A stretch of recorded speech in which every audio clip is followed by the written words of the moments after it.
Hi dears, welcome to Malayali's Talks. Hi dears, welcome back to my channel. Calicut University FIUGP 3rd semester BSc മലയാളത്തിൻ്റെ detailed സിലബസുമായിട്ടാണ് ഇന്നത്തെ class. അപ്പോൾ ഇതിൻ്റെ PDF ആർക്കെങ്കിലും വേണമെന്നുണ്ടെങ്കിൽ, അതായത് നിങ്ങളുടെ സിലബസിൻ്റെ PDF ആർക്കെങ്കിലും വേണമെന്നുണ്ടെങ്കിൽ ടെലഗ്രാം ചാനലിൻ്റെ ലിങ്ക് ഞാൻ ഡിസ്ക്രിപ്ഷനിൽ കൊടുക്കാം. അത് നോക്കിക്കഴിഞ്ഞാൽ നിങ്ങൾക്ക് അതൊന്ന് കാണാൻ സാധിക്കും. പിന്നെ കുറച്ചൊരു ക്ലാരിറ്റി കുറവുണ്ട്. അതെന്താണെന്ന് വെച്ചാൽ അത് നമുക്ക് കിട്ടിയത് ആ ഒരു ക്ലാരിറ്റിയിലാണ് കിട്ടിയത്. അതുകൊണ്ടാണ് ഞാനത് അങ്ങനെ ഇട്ടത് കേട്ടോ. അതിൻ്റെ ചെറിയ പ്രശ്നമുണ്ട്. എന്നാലും ഞാനത് വായിച്ചു തരാം. അപ്പോൾ നിങ്ങൾക്ക് മനസ്സിലാവുമല്ലോ, കുറച്ചുകൂടി നന്നായി ക്ലിയർ ആയിട്ട് മനസ്സിലാവും. ഓക്കെ, അപ്പോൾ ആദ്യമായിട്ട് ചാനൽ കാണുന്നവരുണ്ടെങ്കിൽ ഒന്ന് സബ്സ്ക്രൈബ് ചെയ്തേക്കണേ. അതിനുശേഷം ക്ലാസ്സുകൾ കേട്ടോളൂ. ഓക്കെ, അപ്പോൾ നമുക്ക് സ്റ്റാർട്ട് ചെയ്യാം.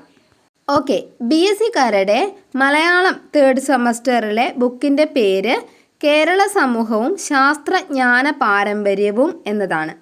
പിന്നെ 3rd സെമ്മിലെ ബുക്കിൻ്റെ പ്രത്യേകത എന്താണെന്ന് വെച്ച് കഴിഞ്ഞാൽ, നിങ്ങളുടെ ഈ ഒരു മലയാളം വരുന്നത് MDC ആണ്. അതായത് സാധാരണ നിങ്ങളിപ്പോൾ 2 സെമ്മിലും AEC ആണല്ലോ പഠിച്ചത്. അപ്പോൾ 3rd സെമ്മിൽ നിങ്ങൾക്ക് MDC ആയിട്ടാണ് വരുന്നത്. അതുപോലെ 4th സെമ്മിലാണെങ്കിൽ നിങ്ങൾക്ക് VAC വരും. അതായത് വാല്യൂ ആഡഡ് കോഴ്സ് പറഞ്ഞിട്ടാണ് വരിക. ഓക്കെ, അപ്പോൾ ഇത് MDC എന്ന പേരിലാണ് കേട്ടോ ഇത് വരുന്നത്. 3rd സെം മലയാളം വരുന്നത് MDC എന്നുള്ള പേരിലാണ്. അപ്പോൾ ഓൾറെഡി നിങ്ങൾ MDC പഠിച്ചതാണല്ലോ, അപ്പോൾ അതറിയാമല്ലോ. ഓക്കെ, അപ്പോൾ നമ്മൾ സിലബസ് പറഞ്ഞുതരാം. നിങ്ങളുടെ ഒന്നാമത്തെ മൊഡ്യൂളിൻ്റെ പേര് വൈജ്ഞാനിക കേരളം എന്നൊരു മൊഡ്യൂളാണ്. അതിൻ്റെ സാമാന്യ അവലോകനമാണ് ഒരു മൊഡ്യൂളിൽ കൊടുത്തിരിക്കുന്നത്. ഫസ്റ്റ് ചാപ്റ്റർ വരുന്നത് കേരളത്തിലെ പ്രാചീനമായ വിജ്ഞാന പാരമ്പര്യം, സാമാന്യ അവലോകനം. അതിൽ ഉൾപ്പെടുന്നത് കുടിപ്പള്ളിക്കൂടങ്ങൾ, ശാലകൾ, വൈജ്ഞാനിക വിദ്യാഭ്യാസ മണ്ഡലങ്ങൾ ഇവയൊക്കെയാണ്. അപ്പോൾ ഇതിനെക്കുറിച്ചിട്ടൊക്കെ ഒരു സാമാന്യ ധാരണയാണ് ഫസ്റ്റ് ചാപ്റ്ററിൽ കൊടുത്തിരിക്കുന്നത്. രണ്ടാമത്തെ ചാപ്റ്റർ പറയുന്നത് കേരളീയ വാസ്തുവിദ്യ, ജ്യോതിശാസ്ത്രം. അതിൽ വരുന്നത് മഹോദയപുരം വാനനിരീക്ഷണശാലയും സാമാന്യധാരണ ഇവയൊക്കെയാണ് വരുന്നത്. മൂന്നാമത്തെ ചാപ്റ്റർ വരുന്നത് ഗണിതം, കപടയാതി സമ്പ്രദായം, മലയാളം അക്കങ്ങൾ, ഇതിനെക്കുറിച്ചൊക്കെ ഒരു സാമാന്യധാരണയാണ്. നാലാമത്തെ ചാപ്റ്റർ വരുന്നത് ഒരു വിശദ പഠനമാണ്, നിളാനദിയുടെ ഗണിത കേന്ദ്രം. പള്ളിയറ ശ്രീധരൻ്റെ ഒരു ലേഖനമാണ് നിങ്ങൾക്ക് പഠിക്കാനായിട്ട് തന്നിരിക്കുന്നത്. ഇനി നമുക്ക് രണ്ടാമത്തെ മൊഡ്യൂൾ നോക്കാം. രണ്ടാമത്തെ മൊഡ്യൂൾ ഹരിത കേരളം എന്ന പേരിലാണ് വന്നിരിക്കുന്നത്. ഫസ്റ്റ് ചാപ്റ്റർ വരുന്നത് കാർഷിക വിജ്ഞാനം, ഭക്ഷ്യ സംസ്കാരം, കൃഷിഗീത, ഹോർത്തൂസ് മലബാറിക്കോസ്, അതിൻ്റെ കർത്താവ്, അതിൻ്റെ കാലം, ഉള്ളടക്കം തുടങ്ങിയിട്ടുള്ളവയെക്കുറിച്ചൊക്കെ ഒരു അടിസ്ഥാന ധാരണകളാണ്. അടുത്ത ചാപ്റ്റർ ഒരു വിശദ പഠനമാണ്, ഹോർത്തൂസ് മലബാറിക്കോസ് അറിവിൻ്റെ പൂന്തോട്ടം എന്ന് പറഞ്ഞുള്ള ലേഖനമാണ്. TA ഉഷാകുമാരിയാണ് ഇത് എഴുതിയിരിക്കുന്നത്. പിന്നെ വരുന്ന ചാപ്റ്റർ കൃഷിഭൂമിയുടെ അധികാരം. അതിൽ വരുന്നത് ജന്മിത്തം, കാർഷിക സമരങ്ങൾ, ഭൂപരിഷ്കരണ നിയമം ഇവയൊക്കെയാണ്. അടുത്തതും ഒരു വിശദ പഠനം തന്നെയാണ്, പുത്തൻ കലവും അരിവാളും എന്നുള്ള ഇടശ്ശേരി ഗോവിന്ദൻ നായരുടെ ഒരു കൃതിയാണ് നിങ്ങൾക്ക് പഠിക്കാൻ തന്നിരിക്കുന്നത്. പിന്നെ വരുന്ന വിശദ പഠനം വിത്തെന്ന മഹാത്ഭുതം, ചെറുവയൽ രാമൻ്റെ ആത്മകഥയിലെ ഒരു ഭാഗം നിങ്ങൾക്ക് പഠിക്കാൻ തന്നിട്ടുണ്ട്. ഇതൊക്കെയാണ് രണ്ടാമത്തെ മൊഡ്യൂളിൽ വരുന്നത്. മൂന്നാമത്തെ മൊഡ്യൂളിൻ്റെ പേര് കേരളീയ നവോത്ഥാനം എന്നതാണ്. അതിൽ ഫസ്റ്റ് ചാപ്റ്റർ നവോത്ഥാനം എന്ന ആശയത്തെക്കുറിച്ചാണ്. ഇത് കേരളീയ നവോത്ഥാനം കൊടുത്തിട്ടുണ്ട് അവിടെ. അടുത്ത ചാപ്റ്റർ വരുന്നത് കേരള നവോത്ഥാന പ്രസ്ഥാനങ്ങളാണ്. അതിൽ വരുന്നത് SNDP, സാധുജന പരിപാലന യോഗം, NSS, യോഗക്ഷേമ സഭ, സഹോദര പ്രസ്ഥാനം, മിഷണറി പ്രവർത്തനം, കേരള മുസ്ലിം ഐക്യസംഘം എന്നിവയാണ്. പിന്നെ വരുന്ന ചാപ്റ്റർ കേരള നവോത്ഥാന നായകരാണ്. അതിൽ വരുന്നവർ ശ്രീനാരായണ ഗുരു, ചട്ടമ്പി സ്വാമികൾ, അയ്യങ്കാളി, VT ഭട്ടതിരിപ്പാട്, സന ഉള്ള മക്തി തങ്ങൾ, വക്കം മൗലവി, ചാവറ അച്ഛൻ, പൊയ്കയിൽ അപ്പച്ചൻ തുടങ്ങിയവരാണ്. അപ്പോൾ ഇവരെക്കുറിച്ചുള്ള ഒരു സാമാന്യധാരണ എന്ന് പറഞ്ഞു കഴിഞ്ഞാൽ നമ്മൾ കഴിഞ്ഞ സെമ്മിൽ വിമർശകരെ കുറിച്ച് പഠിച്ചില്ലേ, അപ്പോൾ അതുപോലെ ആയിരിക്കും ഇവരെക്കുറിച്ചും പഠിക്കാനുണ്ടാവുക.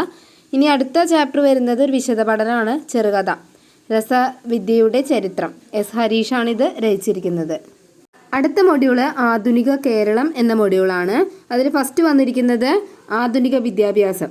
അതിൽ സാമാന്യ അവലോകനാണ്, ക്രിസ്ത്യൻ മിഷണറിമാരും ഇംഗ്ലീഷ് വിദ്യാഭ്യാസവും, അച്ചുകൂടങ്ങൾ. അതിൽ അമ്പഴക്കാട്ടുണ്ട്, CMS പ്രസ് ഉണ്ട്, ഗവൺമെൻറ് പ്രസ് ഉണ്ട്.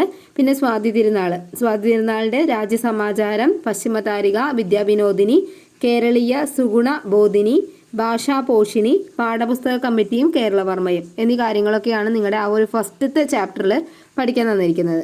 അടുത്ത ചാപ്റ്റർ വന്നിരിക്കുന്നത് ശാസ്ത്ര സാഹിത്യം, കേരള ശാസ്ത്ര സാഹിത്യ പരിഷത്ത്, ശാസ്ത്ര സാഹിത്യം മലയാളത്തിൽ എന്നീ വിഭാഗങ്ങളാണ് ഈ ഒരു ചാപ്റ്ററിൽ പഠിക്കാനുള്ളത്. അതിൽ വിശദ പഠനം വരുന്നത് മലയാള ശാസ്ത്ര സാഹിത്യം, വളർച്ചയിലെ ഘട്ടങ്ങളും ഘടകങ്ങളും എന്ന വിഭാഗമാണ്. ഡോക്ടർ കാവുമ്പായി ബാലകൃഷ്ണൻ്റെ ആണ് ഈ ഒരു ലേഖനം.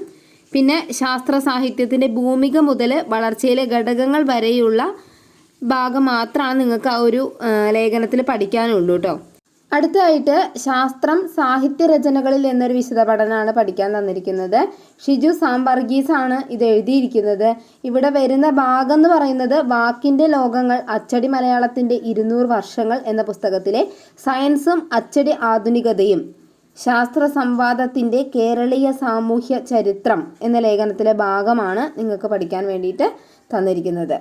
പിന്നെ വരുന്ന ചാപ്റ്റർ കേരള മോഡൽ, ആരോഗ്യം, വിദ്യാഭ്യാസം, സാക്ഷരതാ പ്രസ്ഥാനം, ഉന്നത വിദ്യാഭ്യാസ രംഗം, ശുചിത്വം, ഹരിത കർമ്മസേന, മാലിന്യമുക്ത നവകേരളം. പിന്നെ അതിൽ തന്നെ അടുത്തായിട്ടൊരു ഭാഗം കൂടിയുണ്ട്, അധികാര വികേന്ദ്രീകരണം, അതിൽ ജനകീയ ആസൂത്രണം, ഗ്രാമസഭ. അടുത്തായിട്ടൊരു സിനിമയാണ് നിങ്ങൾക്ക് പഠിക്കാനുള്ളത്, പ്രവാസവും കേരളം സമൂഹവും എന്ന് പറഞ്ഞിട്ടുള്ളൊരു സിനിമയാണ്. ആയിഷയാണ് ഇത് രചിച്ചിരിക്കുന്നത്. അടുത്ത ചാപ്റ്റർ സ്ത്രീ ശാക്തീകരണം, കുടുംബശ്രീ, ട്രാൻസ്ജെൻഡർ നയം, ഇതൊക്കെയാണ് ഇതിൽ ഉൾപ്പെടുന്നത്. പിന്നെ അവസാനത്തെ ചാപ്റ്റർ ഒരു വിശദ പഠനമാണ്, ലിംഗതുല്യതയ്ക്കായി ഒരുമിച്ച് പ്രവർത്തിക്കുക. EM രാധ എഴുതിയിട്ടുള്ള ഒരു ലേഖനം.